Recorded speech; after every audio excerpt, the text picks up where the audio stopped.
자, 1920년대 소설입니다, 여러분. 자, 본문 열어놓으세요. 자, 1920년대면 일제강점기에 지난 시간 이거 내용 얘기했어. 하나도 얘기 안 했지. 그냥 주기만 줬지. 자, 봐봐. 여기는 어디냐? 당시에 경성입니다. 서울이에요. 자, 서울에는 20년대에 문이 4개가 있어. 지금 남대문, 숭례문 뭐 그런 거 있잖아. 그런 거야. 4개가 있어. 이거를 뭐라고 하냐면 사대문이라고 해. 4개 문이야. 자, 이 문 안에 사는 사람들은 사대부야. 이해나? 그래서 이 문 안에 사는 사는 사람들 양반이고 잘 사는 사람들이고 이 문 밖에는 예로부터 한양에서 못 살고 가난한 사람들이 많았어. 이게 일제강점기까지 이어집니다. 20년 되면 이제 일제강점기이기 때문에 굉장히 좀 개화가 됐어. 자, 그런데 여기에 주인공이 누구였어? 첨지지. 얘 어디 사냐면 여기 살아. 이해했나? 그러니까 여기에서 잡을 뭐야 돼? 이거 이 사람 지금 뭐야? 인력거꾼 지금 뭐랑 똑같은지 압니까? 손으로 하는 택시야. 손택시잖아. 뭔지 알지? 자, 인력거꾼인데 지금으로 따지면 지하철역에서 집까지 또 목적지가 데려다줄 택시 같은 거잖아. 근데 택시 기사님이랑 완전 달라요. 뛰는 거니까 사람의 몸으로. 그래서 김첨지는 인력거꾼인데 여기서 할 때 누구를 상징하냐면 1920년대 도시 빈민을 상징해요. 이해했나? 1920년대 도시 빈민을 상징해. 그래서 자, 김첨지에게는 아픈 누가 있더라? 아내가 있고 애 이름 뭐대? 개똥입니다. 개똥이 맞습니다. 이름 개똥입니다. 아내 지금 조화먹고 집에서 아프잖아. 그날 아침 뭐라고 해서 가지 말라 했지. 근데 갔지. 올 때 뭐 사오랬지? 그래, 그날따라 뭐가 많이 맨날 며칠쯤 돈을 못 벌었는데 그날따라 뭐가 많이 벌려? 돈이 많이 벌렸지. 근데 그날 아내 뭐 했어? 자, 아내가 죽은 날이 운수 좋은 날이래. 자, 그러면 사실 여러분 이미 읽어왔기 때문에 운수 좋은 날 이꼬르 아내의 죽음이 운수 좋은 날이야. 자, 이거 무슨 적이라 하게? 자, 봐봐. 아내의 죽음이 운수 좋은 거, 아내 죽음 슬픈 거잖아. 슬픈 거랑 운수 좋은 거 정반대잖아. 그러면 무슨 제목? 반어적 제목이다. 반어적 제목이다. 제목 자체가 반어적입니다. 오케이? 됐나요? 자, 본문 가세요. 본문 가세요. 자, 새침하게. 자, 여러분 제가 띄엄띄엄 갈 거거든요. 좀 스킵해서 갈 거기 때문에 잘 따라오셔야 돼요. 대답해라. 우리 중일들 대답하세요. 오늘 첫 촬영이니까 우리 중일들 대답 열심히 하시고 텐션 높은 척. 촬영할 때는 수연아 혼났네. 알았지? 행복한 촬영 되고 촬영 카메라 끝나면 우리 수연이 두고 봐. 자, 그다음 갑니다. 자, 1도 편집하지 않습니다. 자, 이 촬영은 지금 여수 밤바다에 계신 우시영 군을 향해서 여수 밤바다 잘 나와. 자, 미친 거 같지? 저도 그래요. 제가 제정신이 아닌 것 같아요.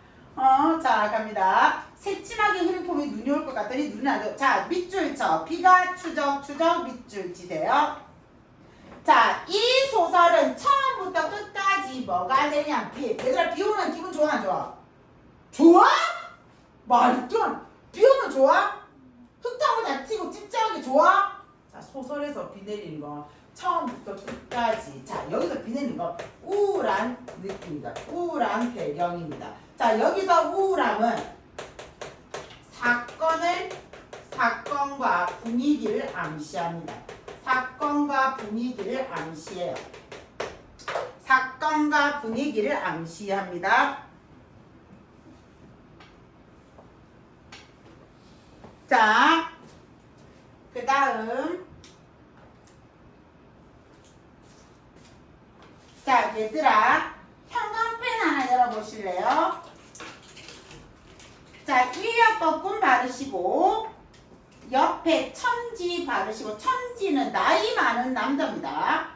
자, 그 다음에 밑에 들어 점착길 됐나요? 그 다음에 두들려서 동방학교죠. 그 다음에 상식전, 뭐 모식전, 무슨 전, 뭐 이렇게 돼 있잖아. 그 다음 밑에 줄에 또 백동화 있을 거예요. 자, 요거 제가 아까 몇 년대라고 했지? 1900 몇 년대? 20년대. 자, 요 무슨 점, 무슨 푼 이거는 그 당시에 화폐 단위다. 우리는 원을 쓰잖아. 얘나. 지금 형광펜 바른 게 1920년대 사회문화적 상황을 나타내는 단어들입니다. 1920년대 사회문화적 상황을 나타내는 소재들입니다.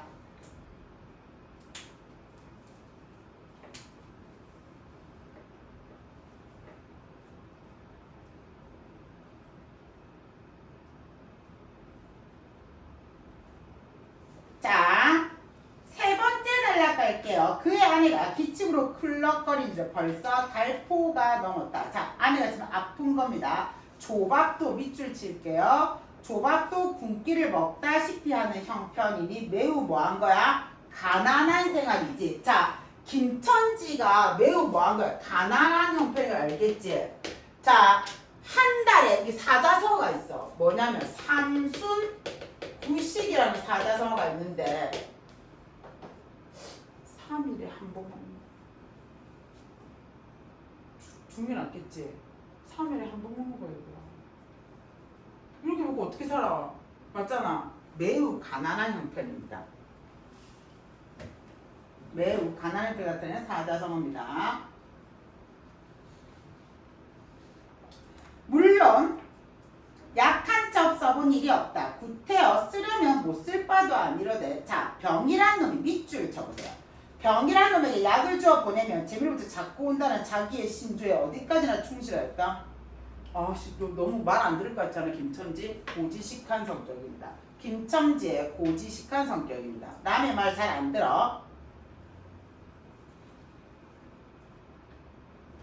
자, 따라서 의사에 보인 적이 없으니 무슨 말인지 알 수 없으되 반드시 누워가지고 일어나기는 세로는커녕이거든. 일어나기는커녕 모로도 옆으로도 놓는 거 보면 중증은 중증인데 병이 이대로 심해지는 건 열흘 전에 열흘 전에 조발 먹고 체한 때문 밑줄 쳐. 아내 병의 원인입니다.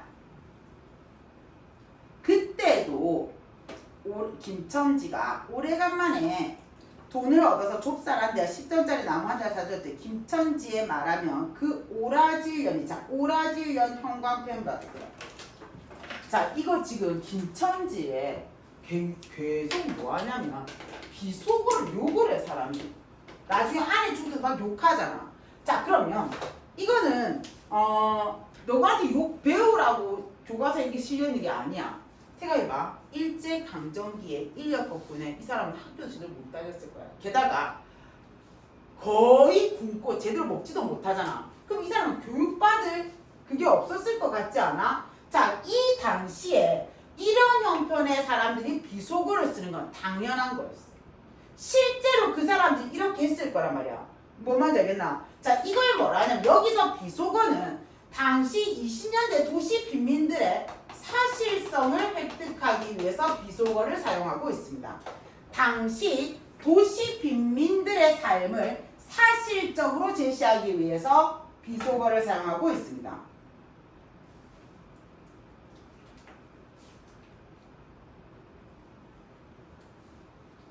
오라질년이 찬방지축으로 냄비에 대고 끓였다.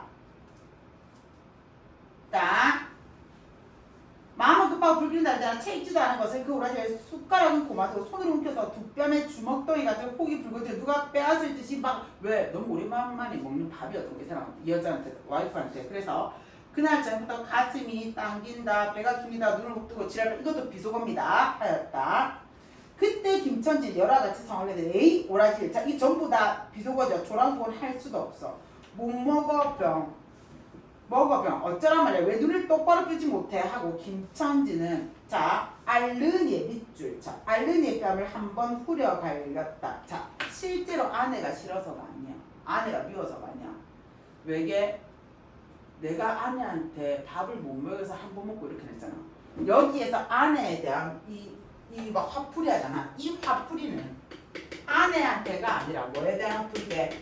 가난에 대한 화풀이입니다. 아내한테 화를 내고 있지만 가난에 대한 화풀이를 하고 있는 거야.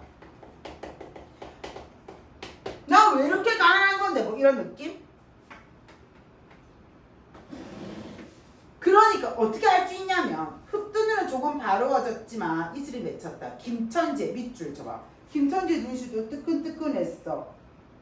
츤데레야. 겉으로 쌀쌀맞아 속으로 뭐가 있어? 안에 대한 속정이 있습니다. 그럼 때리는 거 좀 아니지 않나?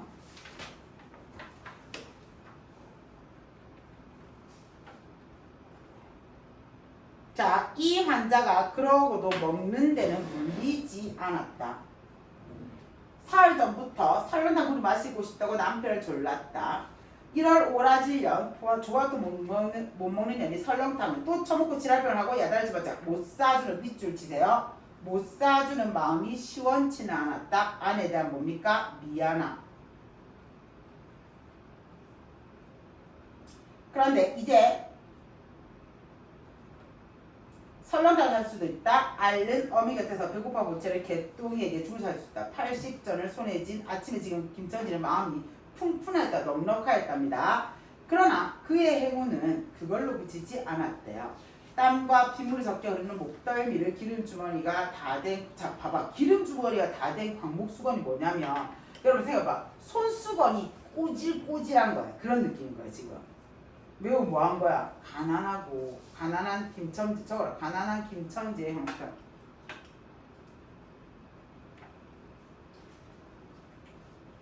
자, 학교문 할 때 뒤에서 누가 인력거 하고 불렀어. 자, 그래서 넘겨봐. 뭐라고 했냐면 남대문 정 서울역입니다. 남대문 정거장까지 얼마야라고 물었어. 됐나요? 자, 봐봐봐.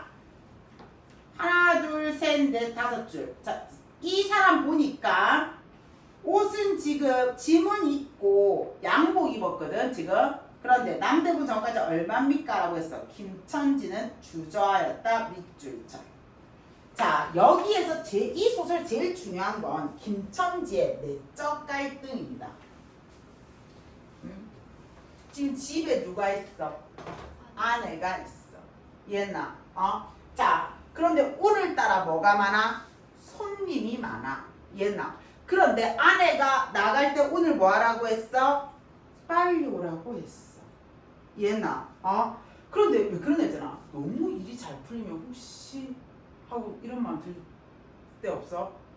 들 때 있지? 계속되는 행운이 불안한 거야. 근데 그 불안함이 자꾸 집에 누가 있기 때문에? 아내 때문입니다. 자, 김천지의 이 불안은 근원적으로는 뭐 때문이야? 아픈 아내입니다. 아픈 아내 생각으로 인한 불안감이야. 여기에서 주저하였다는 아내의 불안감입니다.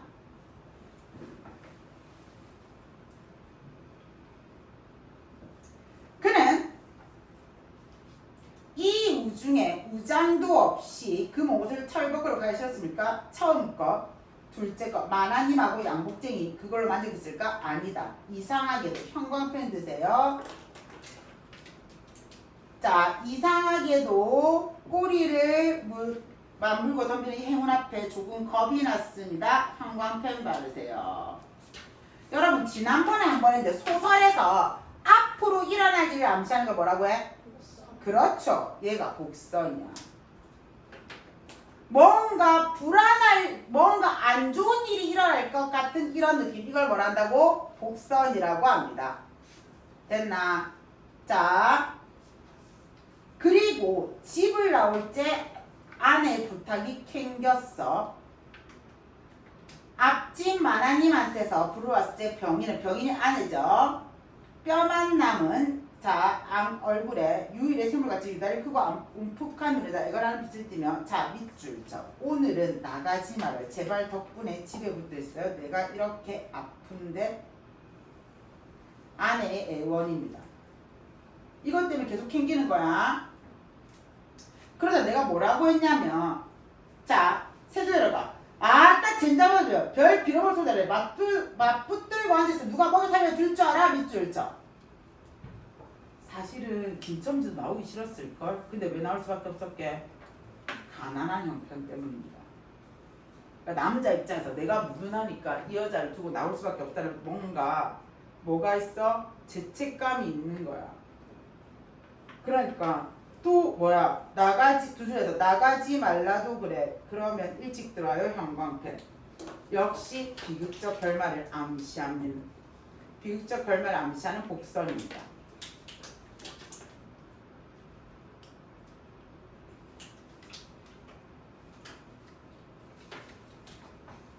자, 그래서 오른쪽 가세요.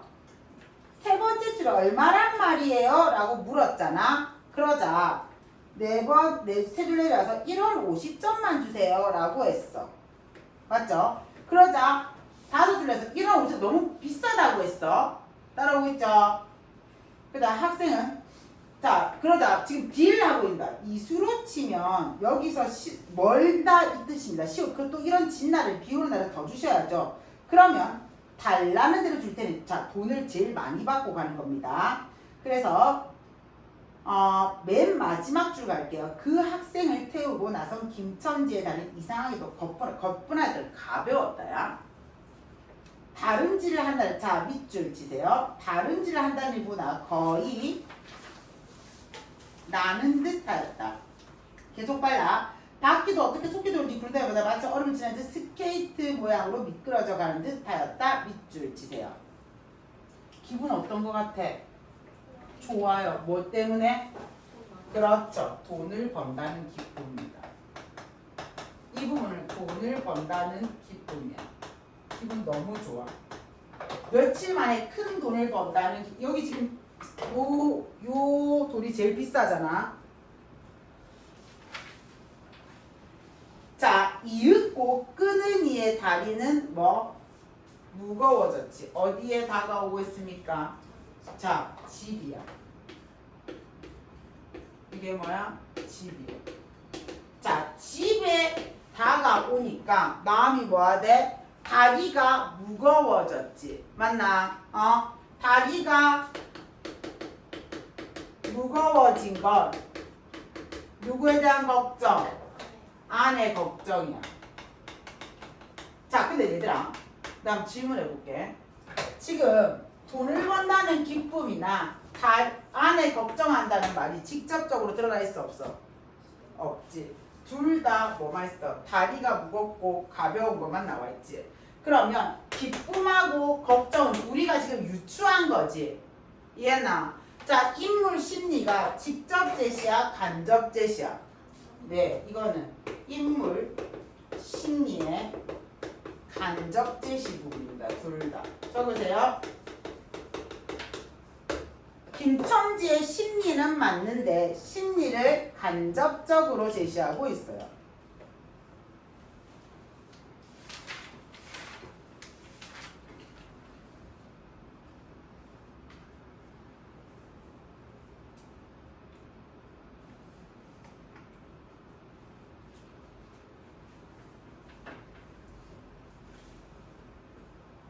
자, 그러면서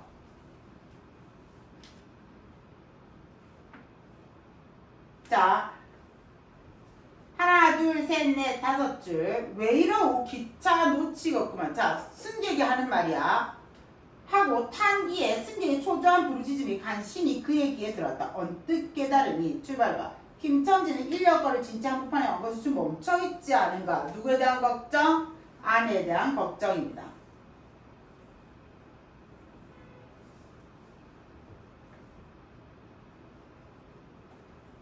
됐나요? 그리고 또 열심히 달렸어. 그리고 손님을 보냈습니다. 그 페이지 맨 마지막에 그러나 마지막 줄 보세요. 그러나 빈 인력거를 털털거리며 이 빗속에 집에 들어가니 꿈밖에도 이게 뭐게 막막하다는 거. 적어봐. 막막했다.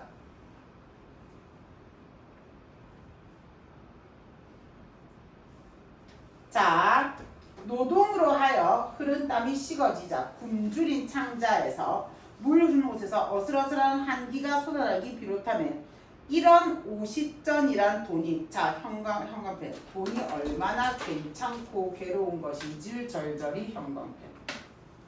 하루 종일 너무 상상해봐. 돈 번다고 하루 종일 밖에서 비 맞으면서 뛰어다닌 거야. 한 끼도 못 먹는 거야. 이해나? 이게 너무너무 돈이 필요한데 너무너무 돈을 벌기가 힘든 거야. 그러니까 돈이 너무 필요한데 돈이 너무 미워. 니 때문에 내가 너무 힘들어. 근데 네가 너무 필요해. 이거야 지금 김첨지는. 얘나 돈을 버는 게 너무 괴롭고 돈을 너무너무 벌어야 되는 이 상황이 당시에 1920년대 도시를 살아가는 모든 빈민들의 삶이라는 겁니다. 자, 여기에서 봐봐. 도시 노동자들의 고단한 삶이 들어갑니다. 적으세요. 도시 노동자들의 고단한 삶. 도시 노동자들의 고단한 삶이 드러납니다.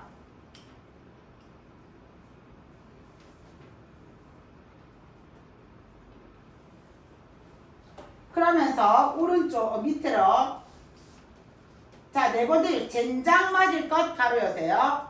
젠장 맞을 것. 이 비를 맞으면 빈 인력거를 털털을 돌아올 간다. 이런 비를 볼게. 제 할미를 붙일 비가 왜 나는 상파를 팍팍 때려. 자, 비 온다고 지금 궁시렁 되는 게 아닙니다. 뭐에 대한 거게? 자신의 처지에 대한 원망이에요. 자신의 처지에 대한 원망이에요.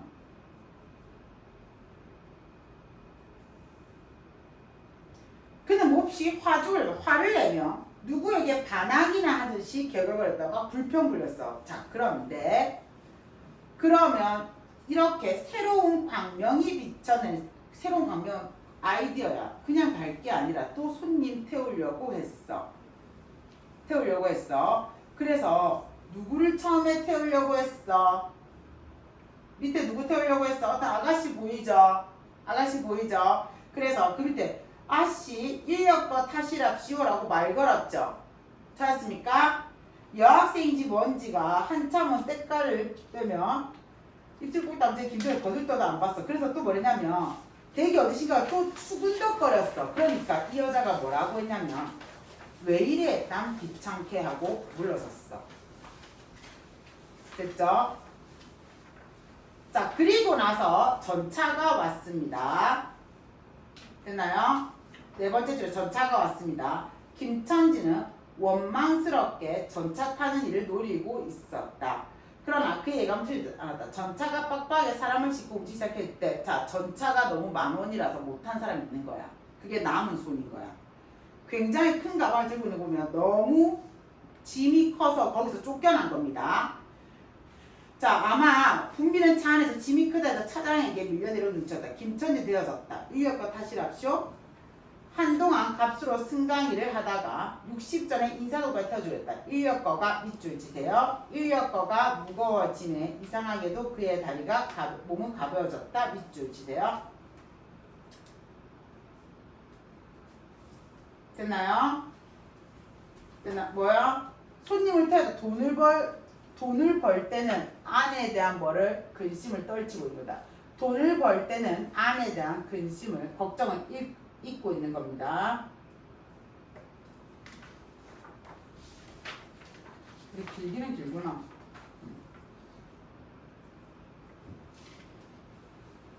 그리고 또 인력거가 가벼워지니 몸은 다시 무거워졌지만 이번에는 마음조차 초조해진다. 집의 광경이 자꾸 자 밑줄 쳐. 광경이 자꾸 눈앞에 얼거리면 이제 여행을 바랄 여유도 없었다. 밑줄 쳐. 피로와 아내에 대한 걱정이 몰려오는 겁니다. 손님 내렸어요.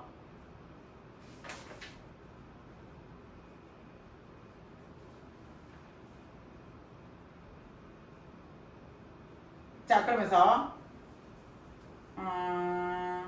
하나, 둘, 셋, 네 줄, 다섯 줄 내려서 창경원 앞부터 찾아볼래요? 창경원 앞까지 다다라서야부터 가로세요. 자, 창경원 앞까지 다다라서야. 그냥 턱에 닿는 숨을 돌리고, 자, 집에 지금 막 가려고 했어. 걸음도 늦추 잡았다. 한 걸음, 두 걸음 집이 가까울수록 그의 마음조차 괴상하게 누그러졌다. 그런데 이 누그러움은 안심해서 오는 게 아니오. 자기를 덮친 무서운 불행이 뭐야? 아내의 죽음이죠. 빈틈없이 알게 될까봐 박도한 것을 두려워하는 마음에서 오는 것이다. 가로 닫으세요. 자, 여러분, 하루 종일 김천지는 불길한 예감에 가득 찼어. 그만 계속 하품이 나와 서윤아. 자, 불길한 예감이 현실이 될까봐 두려운 거야. 얘나 불길한 예감이 현실이 될까봐 두려운 거야.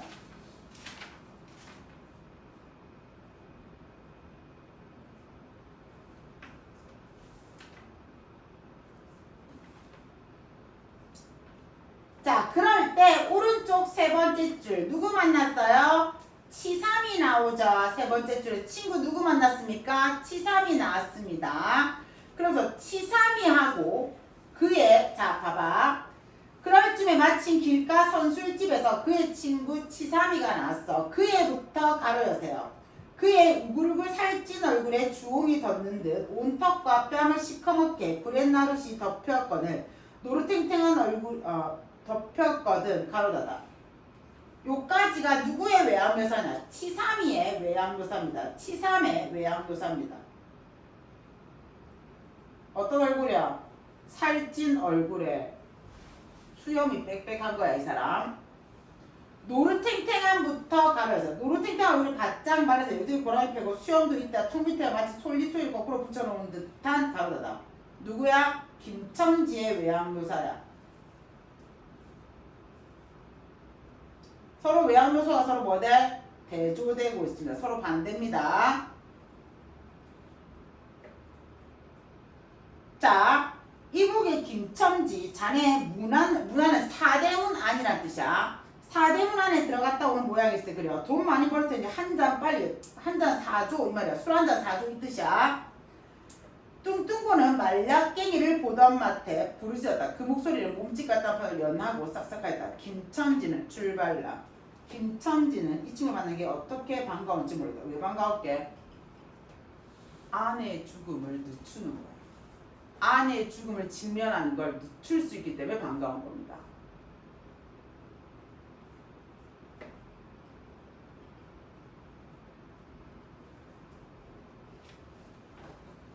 그래서 술을 마시죠. 술을 마시죠. 자, 다음 장에 하나, 둘, 셋, 넷, 다섯 번째 줄입니다. 술을 마시고 나서 다섯 번째 줄 김첨지의 눈은 벌써 개개 풀리기 시작했다 여기입니다. 자, 석쇠 얹힌 떡 두 개를 막 먹어서 계속 마셨어. 치삼은 의아한 듯이 김첨지로 여보게 또 붙다니 우리 넉장을 돈이 40전일세 밑줄 쳐. 뭐 걱정하는 것 같아? 술값 걱정하는 거야. 이미 몇 잔 마셨기 때문에 술값 걱정하는 거야 라고 주의시켰다. 아따 이놈아 살찔 그리 끔찍하냐. 오늘 내가 돈을 막 벌었어. 참은 운수가 좋았네. 그래 얼마 벌었어? 30원을 벌었어. 엄청 많이 벌었어. 30원. 몇십만 원 정도 되겠지. 30만 원 정도 되겠지 뭐 지금 생각하면. 이런 젠장맞을 술을 왜 안 부어? 괜찮다 괜찮아. 막 먹어도 상관이 없어. 오늘 돈 산더미 같이 벌었는데 이 사람 취했고 그만두세요. 이놈아 그럼 꼭 취할래냐? 어서 더 먹어 하고 치삼의 길을 잡아채며 취한이를 첨지해서 술주정 부리는 거야. 그리고 술을 붓는 15살 됨직한 중대가리차 웨이터겠죠. 지금 심부름한 아이야. 이놈 뭐라지 왜 술을 붓지 않아 하고 날아졌다. 중대가리는 희웃고 치삼이를 보며 문의한지 진짜 보고 됐냐고 눈짓으로 했어. 주정꾼이 이 눈치를 알아보자 화를 버럭내며 이 오라질 놈들 내가 돈이 없을 줄 알고 하자마자 허리춤을 훔쩍훔쩍 하더니 1원짜리 자 형광펜 1원짜리 한 장을 거래 중대로 앞에 펄쩍 집어 던졌다. 자 아내 죽어가는데 뭘로 나왔어? 돈 벌러 났지. 이 돈에 대한 울분입니다. 돈에 대한 울분. 아내가 죽는 걸 예감했으면서도 돈 벌러 나올 수밖에 없는 돈에 대한 울분과 자신의 비참한 현실이에요. 돈에 대한 울분과 자신의 비참한 현실 때문에 돈 던지는 거야. 근데 그 다음 돈 던지고 다시 뭐 하대? 주워. 이게 제일 슬퍼. 이 돈 없으면 자기 아내도 자기도 자기 아이도 못 살잖아. 그 말이야. 자 그래서 여보게 돈 떨어졌네. 왜 돈을 막 끼웠나? 이런 말하면 치삼이 이거 돈을 준다. 김첨지는 치안 중에도부터 가려요. 자, 치안 중에도 돈에 거쳐라 살피라는 듯이 눈을 크게 떠서 땅을 내려다보기가 불시에 제하는 듯이 너무 더럽다는 듯이 고기를 소스라치게 더욱 성을 내며 가로다다. 돈에 연연하는 자신이 또 못마땅한 거야. 저거 봐. 돈에 연연하는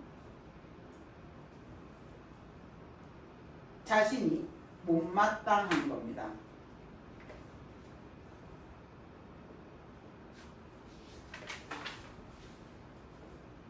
자, 그리고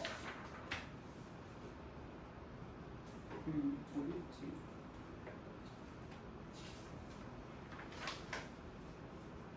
자, 그래서 자, 그리고 두 줄에서 이 왼수의 돈, 자, 형광펜 왼수의 돈, 이 육시를 할 돈 형광펜. 가난에 대한 원망과 울분입니다. 가난에 대한 원망과 울분입니다. 자, 한 장 넘기세요.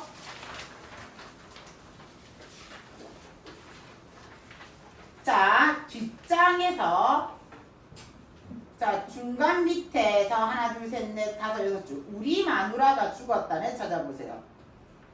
자, 밑에 주세요. 이미 아내의 죽음을 예감하고 있습니다. 뭐? 마누라가 죽다는 언제? 이놈은 언제도 오늘이지. 예끼 미친놈. 거짓말은 왜 참말로 죽었어? 마누라 시체를 뻗을쳐. 자, 출발라. 마누라 시체를 집에 뻗어놓고 내가 술을 먹다 내가 죽일 놈이야 죽일 놈이야. 뭐하는 느낌인 것 같아?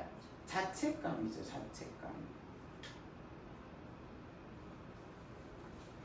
하고 김첨지는 엉엉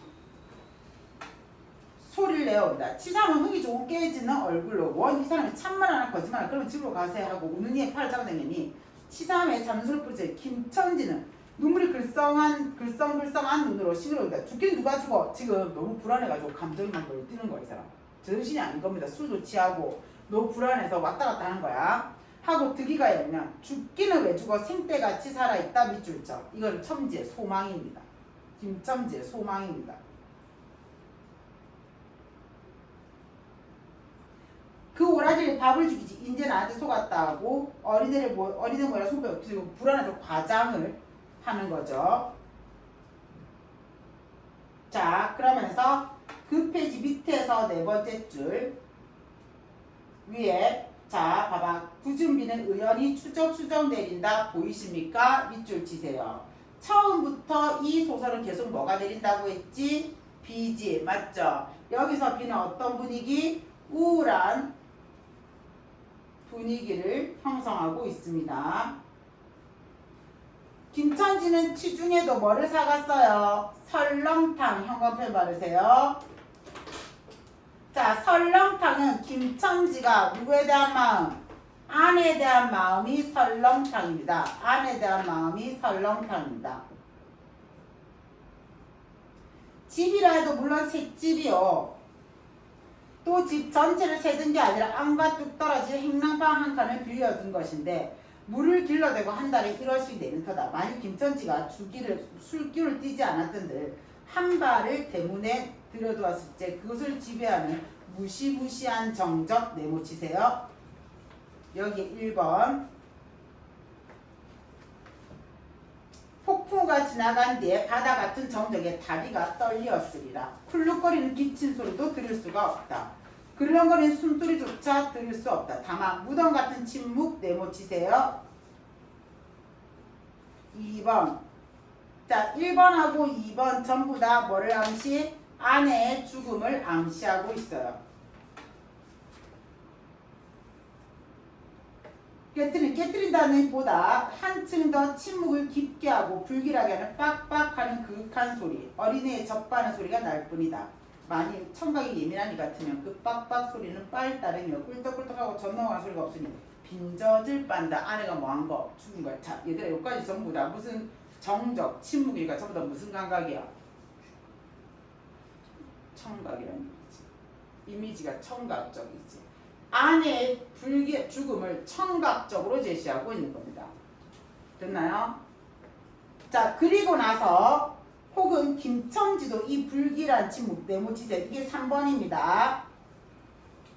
짐작했는지도 모른다. 그렇지 않으면 대문에 들어서자마자 자, 이 난장바지에 의한 밑줄 쳐. 난장바지에 남편이 들어오는데 나보지도 않아 이 원하죠. 이 뭐게? 허세야. 뭐 때문에 허세 부리는데요? 불안을 떨치기 위한 허세입니다. 불안을 떨치기 위한 허세. 자, 앞에서는 청각적으로 제시했지. 자, 그 다음 단락 봐. 하여간 자나 김첨지는 방문을 알카냐 구역을부터 가려요. 구역을 나게 하는 축이 떨어진 사자에 나온 먼지네 빨간이 주진한 똥내 오진내 가지었을 때가 켜켜이 앉은 옷내 병에 땀 섞은 내가 섞인 축이 가로다. 여기는 무슨 감각으로? 그렇지. 아내의 죽음을 후각적으로 제시하거든요. 앞부분은 청각, 뒷부분은 후각. 무딘 김첨지의 코를 찔렀다. 방 안에 들어서면 설렁탕을 한 곳에 놓을 사이도 없이 주정부는 목청을 인대로 다 호통을 쳤다. 이런 오라질려 주야장천 누워 말씀 제리야 남편이라도 일어나지를 못해. 라는 소리와 함께 발길로 누운이의 다리를 쳤다. 그러나 발길에 차이는 건 사람이 아니라 뭐 같아? 나무 등걸 같은 느낌 밑줄쳐. 아내의 죽음이죠. 아내의 죽음. 자, 게다가 이때 빽빽하는 소리가 응아소리로 변했다. 개똥이가 물었던 젖을 빼고 운다. 운대도 불쌍하죠. 온 얼굴에 치기로 붙여서 운다는 표정을 할 뿐이지 응아소리도 출발라. 응아소리도 여기서 하는 게 아니라 뱃속에서 하는 데다. 울다가 목도 잠겼고 울 기운조차 애가 지금 엄마가 죽어서 뭐가 안 나, 젖이 안 나오잖아. 애도 지금 뭐 배가 고파서 우는 거야.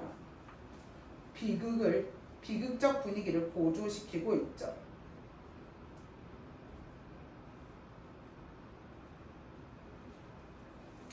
자, 다운표만 읽을게요. 이년아 말을 해 말을. 입이 붙었어? 이 오라지려. 이것 봐 아무 말이 없네. 이년아 죽었단 말이야. 왜 말이 없어? 또 대답이 없네. 정말 죽었나 보이. 눈이의 밑줄 쳐. 눈이의 흰 창을 덮은 위로 짙은 눈을 알아보자마자 밑줄 쳐. 아내의 죽음을 확인하고 있습니다. 아내의 죽음을 확인하고 있어요. 이 눈깔 왜 나를 바라보지 못하고 천장만 바라보네. 이제 인정했습니다. 하는 말 끝에 목이 메었다. 그러다 산 사람의 눈에서 떨어진 닭똥 같은 눈물이 죽은 이의 뻣뻣한 얼굴을 어루어루 적시었다. 문득 김첨지는 미친듯이 제 얼굴을 죽은이 얼굴에 비비면서 중얼거렸다. 설렁탕 형광펜. 여기서 설렁탕은 사왔는데 못 먹잖아. 비극을 고조시키는 소재. 앞에 아내한테 사가는 설렁탕은 아내한테 사랑하는 거야. 근데 여기는 사왔는데 아내가 뭐하지 못해? 먹지를 못하지. 그러니까 비극성을 고조시키는 소재입니다. 왜 먹지를 못하니 먹지를 못해? 괴상하게도 형광펜. 괴상하게도 오늘은 운수가 좋더니만 형광펜. 자, 제목하고 결말이 어때? 반대지. 단어적 결말이라고 해요. 단어적 결말.